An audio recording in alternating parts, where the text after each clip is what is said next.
Welcome back to Norrath. Last time we worked on our stables building, and today I think we want to check our goals over here. Because if you remember, we made some goals for the next world download, and we decided we wanted to work on Freeport, do a dungeon, set up some wizard portals, and do some work out in the Commonlands. And I think we've been focusing on Freeport all this time, and what I would like to do today is start getting out into the Commonlands a little and work on these farmland and the houses. And also at the other end of the Commonlands, there is a druid ring, I believe, that needs to be placed down, so we want to do that as well. But before we get to that, last time I made mention that I was thinking about putting in an aqueduct for Freeport. And I think we are actually going to do that today. And first we need to decide where it's going to go, because I have done a little work in between episodes, as I usually do, and I've done some roughing out for new building templates over here for the timber frame structures. But over here we have the template for our aqueduct. And of course it is a medieval Gothic aqueduct in keeping with the architecture of everything going on around here. And I've settled on this design. And we're going to have 2 water channels in it, leading from the mountains that will transport water into the city. At the top here, we've got several layers of ornamentation I've put on it. Now, if you'll notice with the aqueduct, and you can try and incorporate this into all your builds, little building tip here for you. Start off with very plain stuff on the bottom. Notice we just have stacked up, we have bedrock, and then cobble, and then stone bricks. And then we have our columns that rise up. We have our Corinthian capitals here. And then we have our arches. And then over here on the side arches, we have some more detail being put in and some more side detail over here. And as we get taller and taller and taller, you'll notice things become ever more detailed and encrusted with things until we get all the way to the top here where we have these cobblestone fennels. And you will also notice the same pattern was done on the cathedral towers over here. I'll just show you that real quick. Down here we have just some standard buttresses down here at the bottom for the foundation to keep everything in line. Then we have our columns and our windows start. We have our capitals and our arches. We have another transition layer here that's even a little bit more detailed than what came below. And then that entire pattern repeats as we get taller here. And then after that, we have smaller, thinner columns and more intricate and larger windows. And this is where things start getting ever more encrusted and detailed as we rise up the tower here. We have our fennels on this side over here. And as the tower rises up and up and up, we have our roof structure come in, and we have the stairs and the cobblestone fences put everywhere. Then we have our very large detailed crown up here, and the flags. So you can see from top to bottom in your structures, you want to start plain on the bottom and add more and more and more detail as you rise taller. Now for this aqueduct, I have already done the building work by hand over here.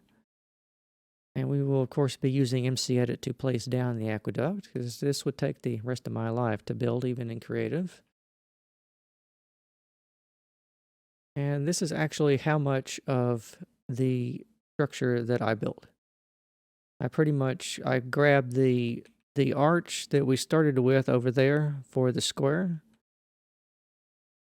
and I took the column from that, and I started adding the arches to it on either side, and then we went up, and you can see the interior hidden lighting that I've added to the structure. And I did all the adding the fine details up here by hand in the game. So just to let you know, this is actually how much of the aqueduct I have built, because it's going to be stretching for many, many blocks off to the Serpent Spine Mountains over there in the west. And I think we need to decide where we want to put in the aqueduct, because I thought that there's two places it can come in, I think. We can have it come in here into North Freeport, or possibly over this way, I think. Straight here. But it would go straight through the Commonlands. And it's rather tall. It's at least as tall as the walls. And it would cut through all this nice farmland. And I think if I did that, the farmers would raise their torches and pitchforks and come get me. So I have an alternative that I've thought about that I like a little bit better. We are going to route the aqueduct into West Freeport over here. Because if you'll remember, the long cistern is below West Freeport over here. And I think this would be a good place to have the water system come in. In fact, I marked a little granite line here that's going to follow the line of the aqueduct. I'm not sure exactly where it's going to end over here, because I need to put in a large above ground water tank to hold everything. And I might actually tie it into this wall and reroute the street here a little. But today we want to put in the aqueduct here, and it's going to follow this line over here. And as you can see, it's going to mostly be in the woodland over here, the side area where not many people are using this. And it's not going to cut through the farming fields just too much. And it will be a nice juxtaposition to have that run here. And we'll have the farm fields over here and these mountains over here that give us the boundary between the northern desert of Roe and the green and fertile Commonlands. Because if these mountains weren't here, all this sand would just blow in here and it wouldn't be very good. So he's trying to encroach over here. And I think somewhere over here we need to actually install the tunnel. Maybe further down. We might do that further down. And have the tunnel that goes into the Commonlands over that way. I have put in a road. There's not technically one there in the game, but there is also a tunnel area that we do need to put in. We'll have to decide where we want to do that. Also, somewhere along these foothills, we need to put the entrance to the Dungeon of Befallen that we want to build. I don't have a clue where that's going to go. Probably quite a bit further over this way.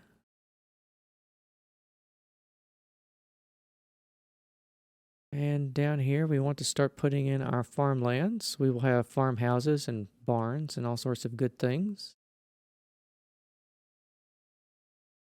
And if we just keep following the line about where the aqueduct is going to go, we're going to see a little lake appear over here with some trees around it. The aqueduct itself is going to go over the little stream outlet here. It's not going to tap into this water source, but we're going to tap into the source of the water that goes into the lake, because this comes from meltwater that comes from these mountains up ahead here. And I think the aqueduct comes a little further south over here. And I think it's about this height. And it will be intersecting the mountains up here. And we see all these nice snow-capped peaks. And the aqueduct will come in just below this to where it starts melting. And it will be picking up the water over here and transporting it back to Freeport.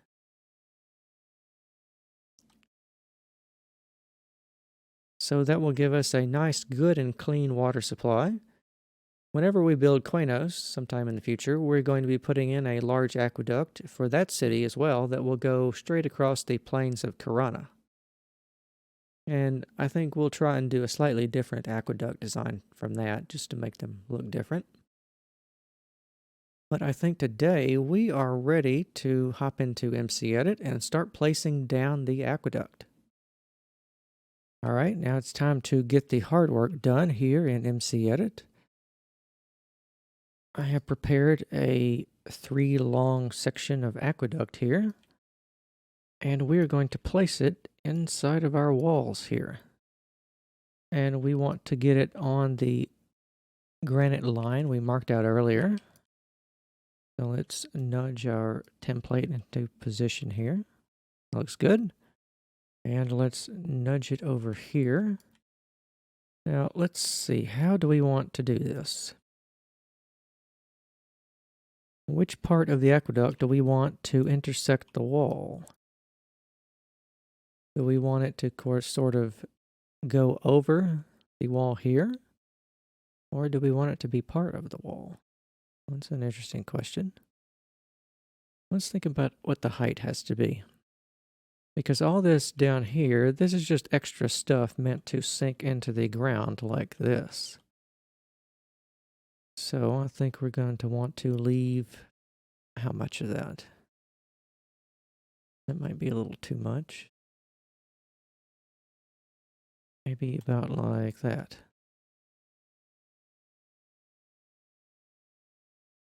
So it cuts straight across the wall. Looks like no matter what we do, at the height it has to be at.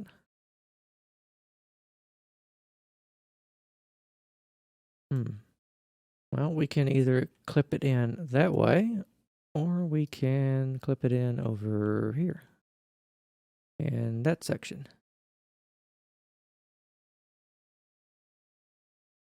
That looks pretty nice. It's symmetric on either side of the wall, which is always good. It just misses our street over here.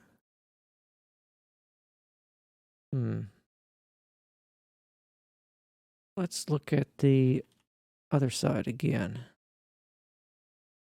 before we make our decision.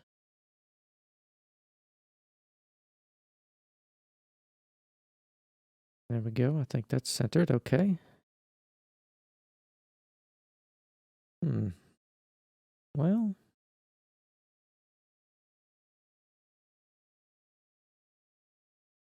I'm thinking I kind of like it the other way, actually. So let's move that back. Back over this way. Where's the center of that? It's marked by this piece of bedrock here. There we go. That looks much more satisfying, seeing the arch come out of the wall like that.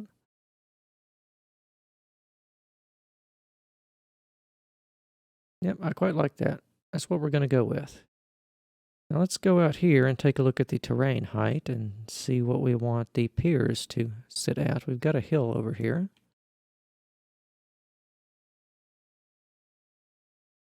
How far down into the ground to... Actually, that looks pretty good.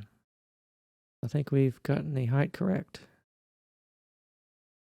Okay, so we will move it back then. Back over here. We'll check both sides again. And I think we are ready to paste it in. And thus begins the start of our aqueduct. And it will be stretching off into the distance over to the mountains. And I will do all of this work in mcedit and bring you back when it's complete. So I have extended the aqueduct all the way from West Freeport over here to the mountains. And it currently ends here. However, we need, in this little mountain valley here, we need to add some sort of collection pond sort of a basin that's walled in that will collect all the meltwater and shuttle it along the aqueduct back to the city. However, I don't have one built yet, and I'm really not sure what I want to do in regards to that. I don't know if I want to make it decently ornate or just do a standard coffered wall to hold the entire thing in. Kind of like that idea. It wouldn't be too complicated. I'll have to think about that, as usual. So, in the meantime, since we are over here, there is something else we can add while we're over here, and that is a druid ring. But where are we going to put the druid ring is the question. So let us consult our map reference to figure out where exactly the druid ring should go. We have our lake here. That's a nice landmark to follow. It looks like where is it? Marked as a wizard circle over here. That's interesting. Down here, it's correctly marked as a druid ring on this map. It looks like it's fairly close to the lake. And here is the footprint of the druid ring. I recognize that there. And that's interesting. It's marked as a wizard circle and a druid ring. That's odd. Is there a smaller wizard pyramid in the Western Commonlands that I'm not familiar with? So here I have a screenshot of one of the comments that has helped me out with the locations that I couldn't remember. He's labeled them all for me. We have the druid rings here, which I know there's one in the West Commons. I know the large spires aren't there. Let's check the wizard pyramids. Yes, there is one in the West Commonlands. How about that? So that's interesting. I wonder which one is which. It's probably the wizard circle. The wizard pyramid. That's closer to the lake, and it looks like the druid circle is off in the woods a bit further to the north. And it's not even on this map. And it's not even on this map either. Well, I guess we will place down 2 of those today, and we will find approximate locations corresponding to this. And while we're out here looking at these maps, we also see that the entrance to Befallen is also in the Western Commonlands. It looks like it's a little further down and to the south. So let's have a look around here and see where we want to place some things. If we go up, we can get a bird's eye lower resolution view and mcedit. So on the map, we saw there was roughly a wizard pyramid around here. And the druid rings was off over here somewhere. And Befallen was down here somewhere. I think this is probably the dividing line between the East and the West Commonlands. Let's load some of the city back in so we can test that. So this is about how long the Commonlands is. And that, yes, this is a good division between the East and the West Commonlands. So we need to have Befallen be somewhere around here or around here. And we can have the druid rings. There's a decent bend in the road here. We can put the druid rings out over there. And the wizard pyramid close to the lake. That sounds like a plan. So I've retrieved a copy of our druid ring template. And let's get this into rough position and see what it's going to look like. So we're going to place the first official druid rings in Norrath in the Western Commonlands.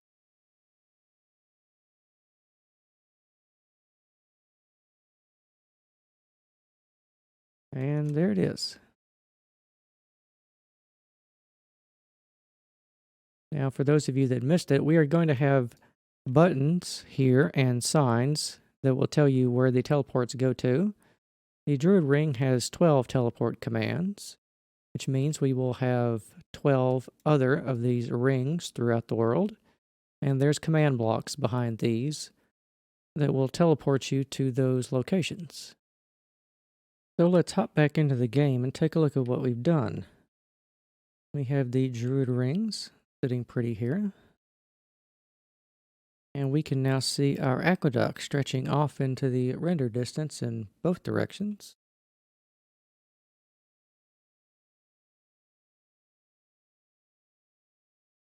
And somewhere over in this direction, we are going to put down the wizard spires. Not today, though, because I'm really not sure where exactly we're going to put them. Because I think this area is going to be too close. But there is some hilly, wooded regions off to the south down there that don't have anything going on. And I think this area would actually benefit from having the wizard spires a bit more. So instead of putting them on that side of the lake, we can put them a little bit south of the lake. Down here somewhere. Probably down there would be good. Because I don't want to put these portals too close together.